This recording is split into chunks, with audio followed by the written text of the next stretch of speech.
सभी पंचायत प्रतिनिधियों एवं अधिकारियों कर्मचारियों को मेरा नमस्कार। मैं डीपी देवराड़ी, पूर्व संयुक्त निदेशक पंचायती राज विभाग उत्तराखंड।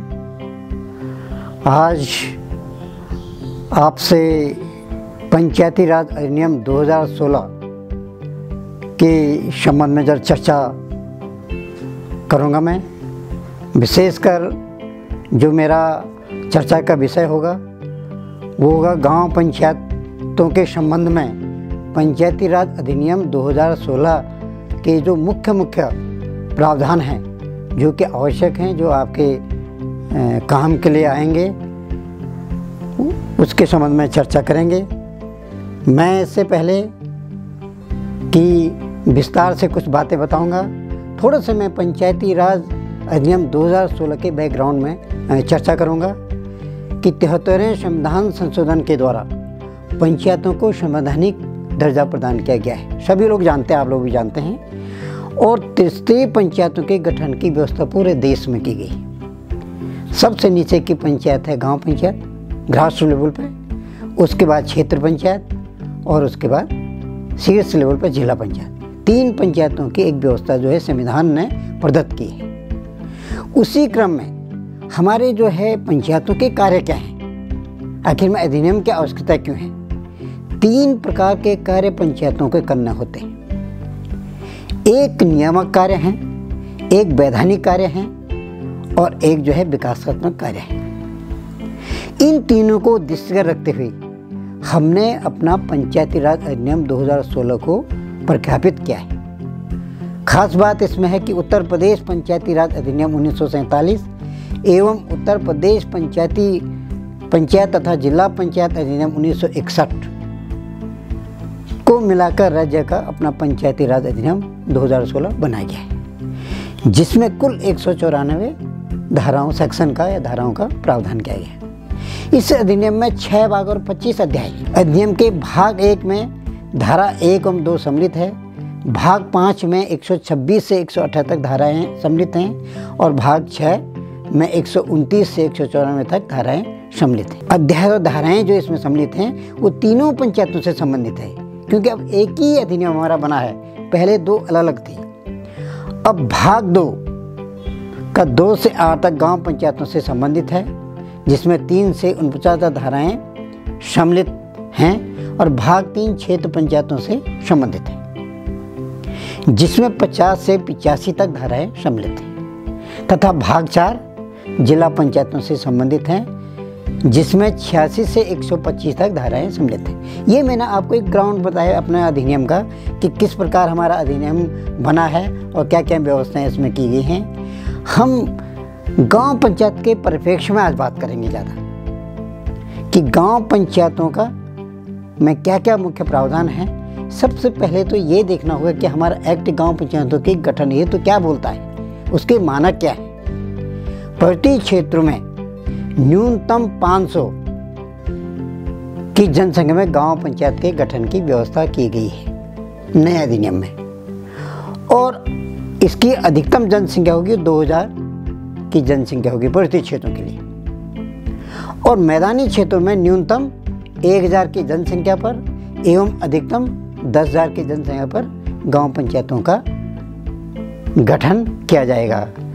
लेकिन इसमें घबराने वाली बात नहीं है कि साहब अगर पहले से ही 500 वाली से कम पर गठित है तो उनका क्या होगा। स्पष्ट व्यवस्था है अधिनियम में कि उससे पहले 2016 से पहले जो गांव पंचायतें गठित हैं वो यथावत रहेगी जब तक कि आवश्यक न हो।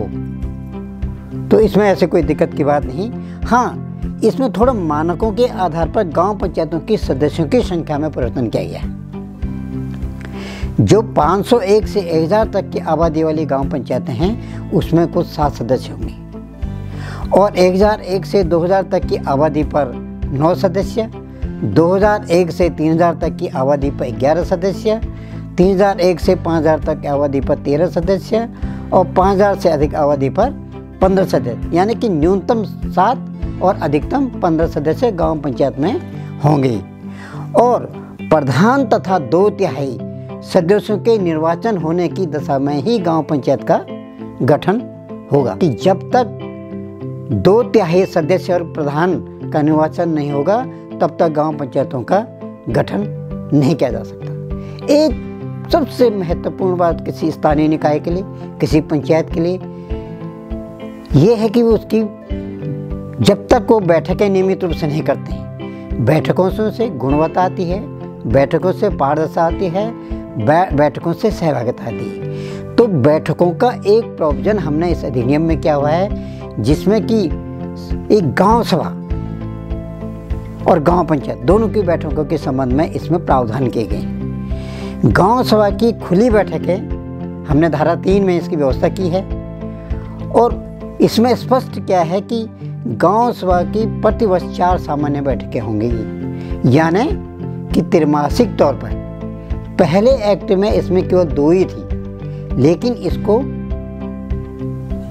लोगों की सहभागिता को दृष्टिगत रखते हुए इसमें हमने क्या किया, ये विभाग ने क्या किया, सरकार ने इसमें जो है 4 बैठकें कर दी, बढ़ा दी।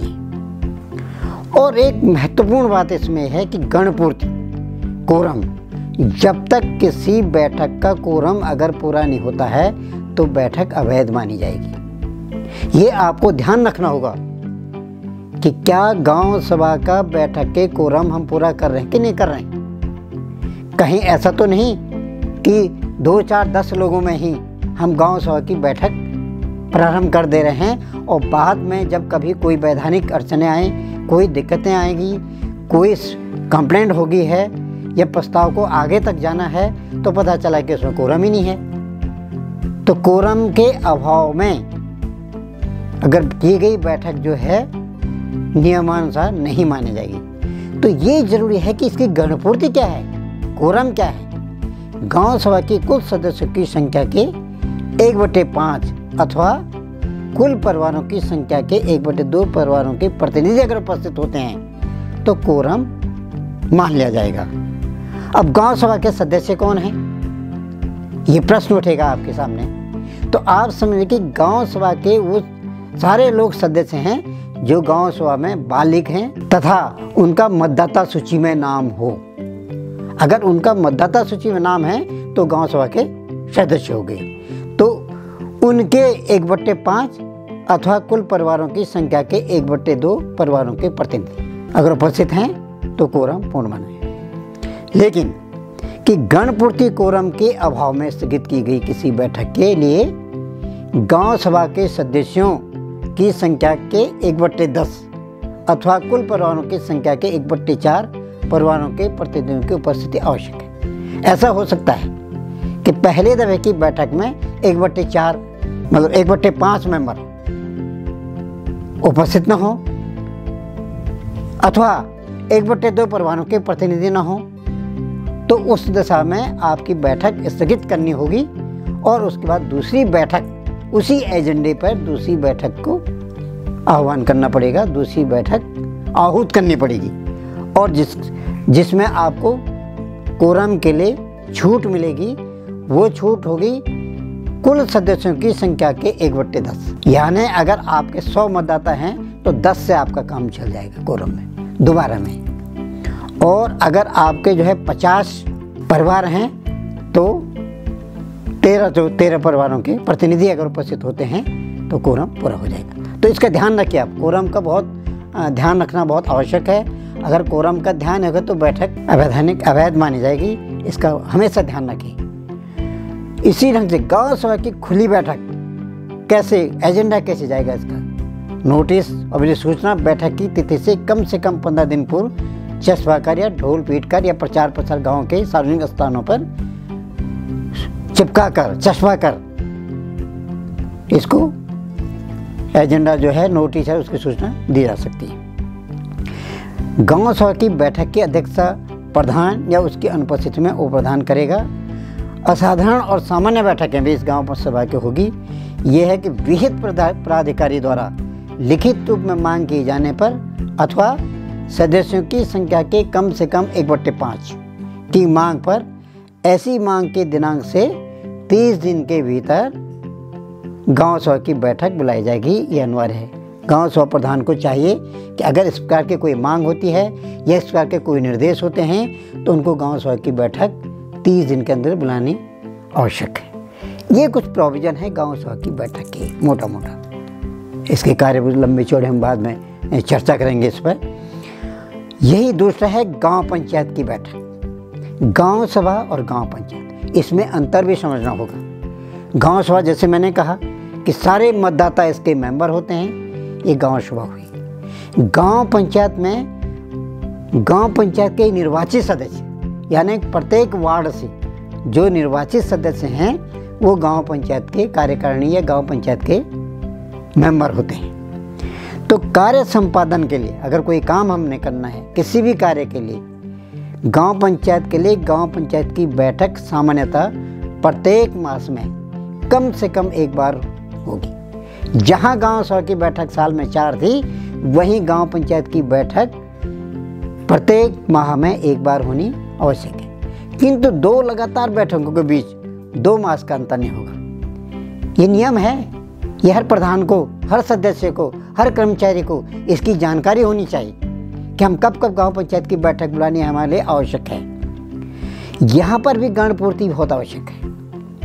गणपूर्ति मतलब कोरम, जिसको हम कोरम कहते हैं सामान्य भाषा में, कि गांव पंचायत की कुल सदस्यों की संख्या का 1/3 गणपूर्ति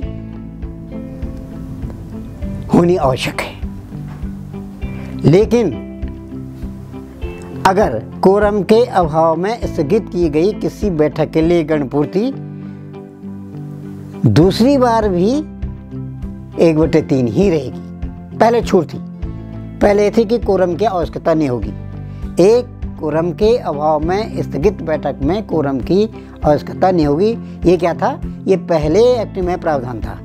लेकिन जो हमारा 2016 का एक्ट है, गांव पंचायतों के लिए अव्यवस्था में परिवर्तन कर दिया गया है और इसमें ये कहा गया है कि अगर कोरम के अभाव में स्थगित बैठक दोबारा बुलाई जाएगी, लेकिन उसमें भी 1/3 की कोरम की आवश्यकता होगी। लेकिन एक छूट दी गई कि अगर उस वक्त भी दूसरी बैठक में भी कोरम पूरा नहीं होता है तो अगली बैठक बुलाई जाएगी जिसमें कोरम में छूट देते हुए 1/5 होगी। लेकिन कोरम की आवश्यकता तब भी होगी। पहले जो था, पहले क्या था? कोरम की आवश्यकता नहीं थी शीघ्र बैठक के बाद, लेकिन अब ऐसा नहीं होगा। इसलिए आपको ध्यान देना होगा, जब जब आप गांव पंचायत की बैठक करेंगे उसमें कोरम का इसी प्रावधान के अनुसार ध्यान दें। अब गांव पंचायत की बैठक धारा जो 21 है उसमें दिया गया है, उसी में दिया है आगे। इसमें कैसे गांव पंचायत की बैठक के लिए सूचना कितने दिन पहले दी जानी चाहिए?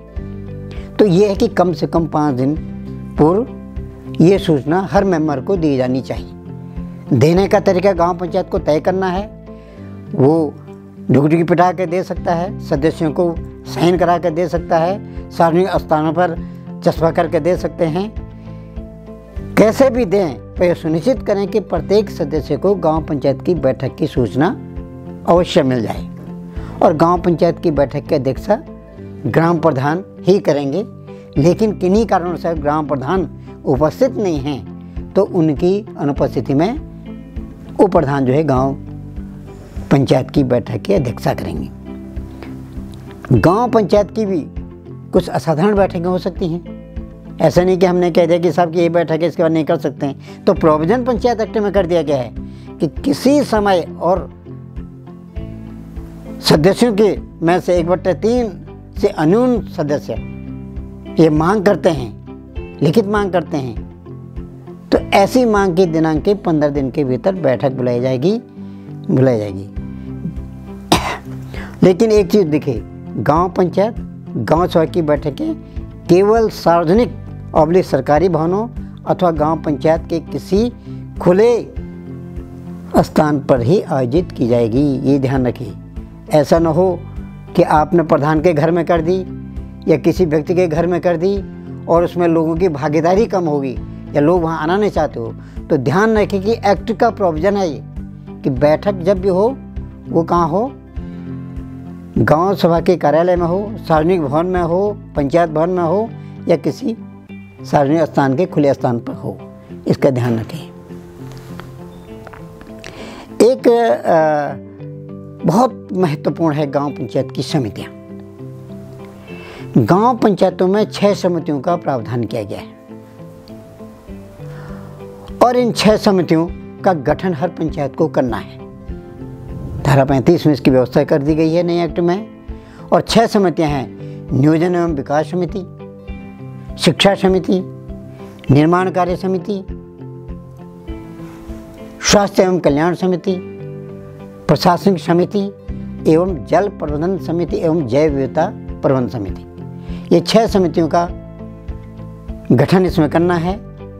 इनके कार्य भी इसमें दिए गए हैं कि क्या क्या कार्य इसमें होंगे इनके। नियोजन विकास समिति गांव पंचायत की योजना तैयार करना, कृषि पशुपालन और गरीबी उन्मूलन कार्यक्रम का संचालन इस समिति के द्वारा किया जाएगा। शिक्षा समिति प्राथमिक शिक्षा, अनौपचारिक शिक्षा, प्रौढ़ शिक्षा, प्रौढ़ साक्षरता आदि से संबंधित कार्य ये निपटाएंगे। और निर्माण कार्य समिति निर्माण कार्य करवाना, करना अथवा गुणवत्ता उसकी सुनिश्चित करना ये समिति करेगी। स्वास्थ्य एवं कल्याण समिति चिकित्सा, स्वास्थ्य, परिवार कल्याण संबंधी कार्य, समाज कल्याण से संबंधित कार्य, महिला एवं बाल कल्याण की योजनाओं का संचालन, अनुसूचित जाति, जनजाति तथा पिछड़े वर्गों को उन्नति एवं संरक्षण संबंधी कार्य ये समिति करेगी। प्रशासनिक समिति कार्मिकों संबंधी समस्त विषय, राशन की दुकान संबंधी कार्य ये प्रशासनिक समिति करेगी। जल प्रबंधन समिति और जैव प्रबंधन समिति ये बहुत महत्वपूर्ण समिति हो चुकी है। अब जब से इसमें जैव विविधता प्रबंधन समिति जोड़ दी गई है तो इसके काम मैं अलग से भी बताऊंगा थोड़े से आपको। लेकिन राज्य की नलकूपों का संचालन है, पेयजल योजनाओं का सामूहिक संचालन अनुरक्षण है। अभी मैं इसमें आगे बताऊंगा कि जैव प्रबंधन समिति के कौन कौन से काम इसमें जोड़ दी गई। ठीक है। अब गांव पंचायत की शिक्षा तथा स्वास्थ्य, एक बहुत बड़ा प्रोविजन इसमें किया गया है कि गांव पंचायत की शिक्षा तथा स्वास्थ्य एवं कल्याण समिति में महिला सदस्य को सभापति के रूप में नियुक्त किया जाएगा। ये नया प्रोविजन है महिलाओं को सशक्तिकरण करने के लिए। हमारे अधिनियम में बहुत से काम, इसमें बहुत से प्रावधान डाले गए हैं, उसमें एक ये भी है।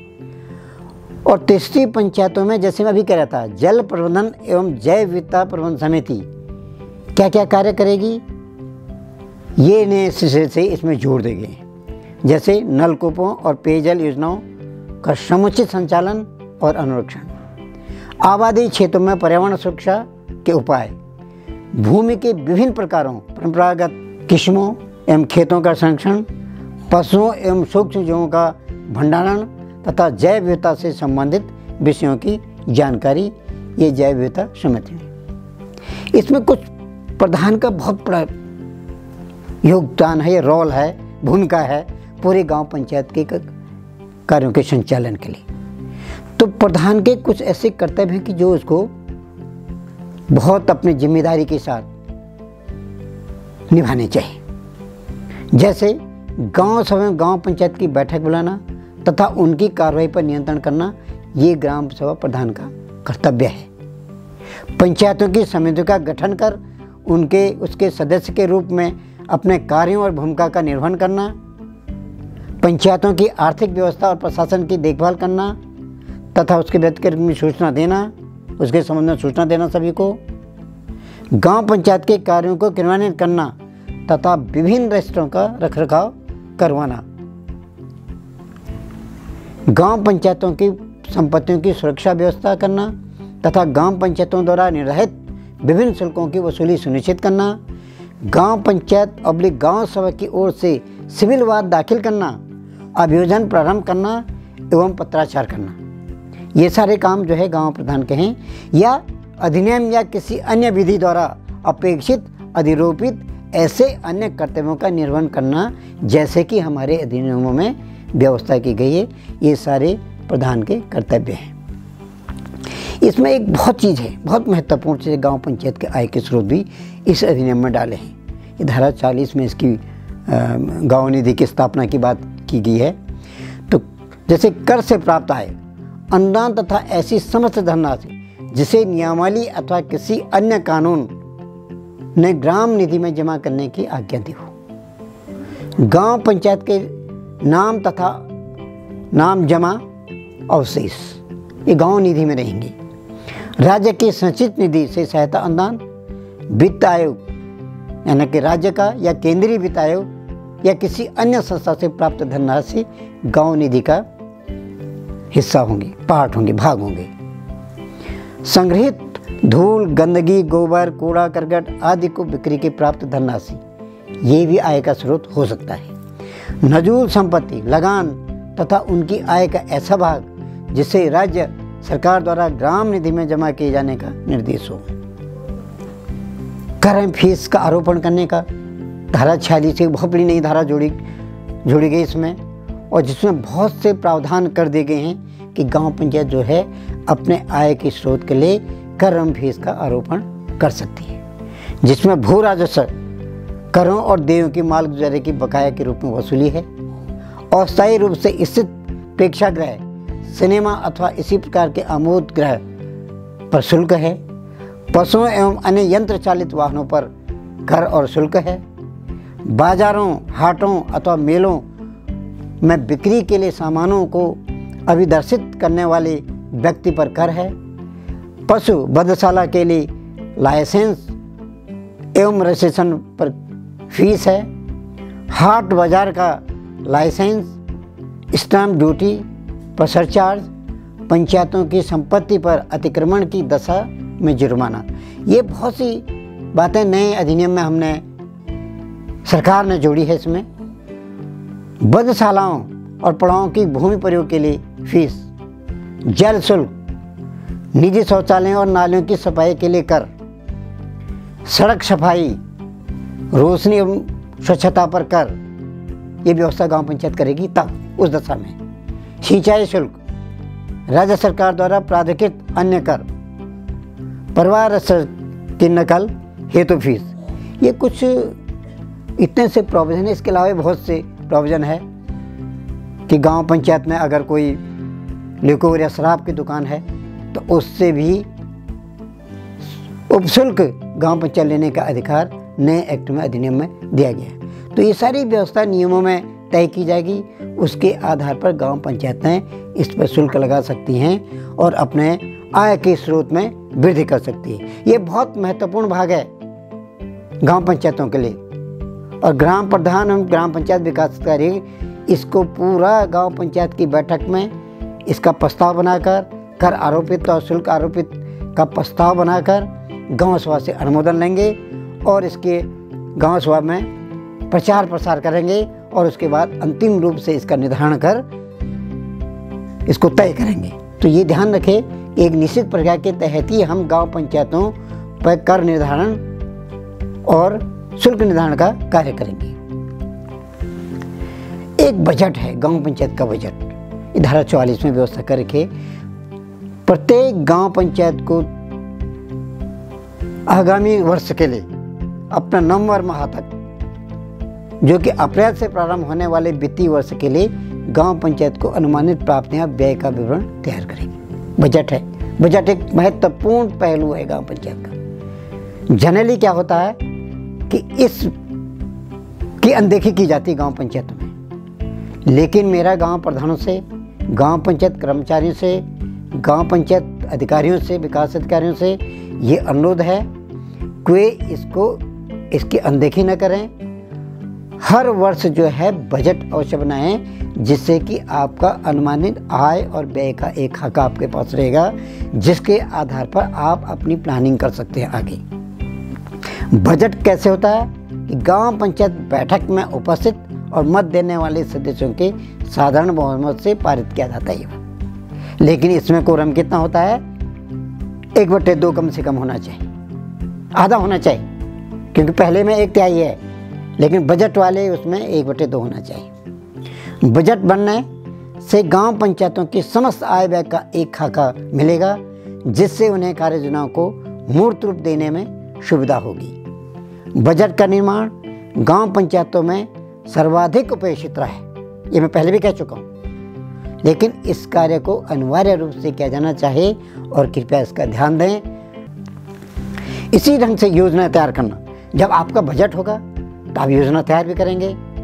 तो गांव पंचायत प्रतिवर्ष पंचायत क्षेत्र के लिए एक विकास योजना तैयार करेगी। किन योजना तैयार करने में संसाधनों का मानचित्रीकरण की अहम भूमिका होती है। अगर आपके पास संसाधनों का अनुमान ही नहीं है और संसाधन का आपको कोई ध्यान ही नहीं है, संसाधनों के आपने कोई जानकारी प्राप्त नहीं की, तो कैसे आप योजना बना सकते हैं?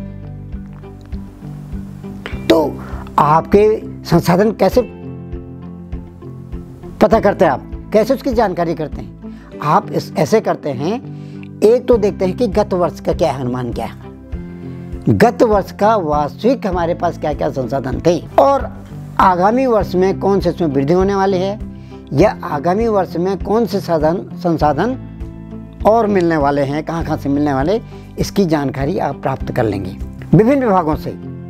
ये विभागीय अधिकारियों का दायित्व है, कोई गांव सभा को, गांव पंचायत को इसकी जानकारी दे दें कि हमारे संसाधन ये होंगे वर्ष फलाने के लिए, अगले वर्ष के लिए, ताकि उस संसाधनों के मानचित्रीकरण के आधार पर वो जो है योजना तैयार कर सकते हैं। और ये भी देखना होगा कि सभी विभागों की वर्तमान स्थिति क्या है गांव पंचायत में। एक सर्वे इसमें करना आवश्यक है कि वर्तमान स्थिति क्या है तथा उसके बाद आवश्यकता क्या है। स्थिति और आवश्यकता का जो अंतर है उसको सूचीबद्ध किया जाना चाहिए और उसके बाद उसके आधार पर योजना बनाया जाना चाहिए। धन्यवाद।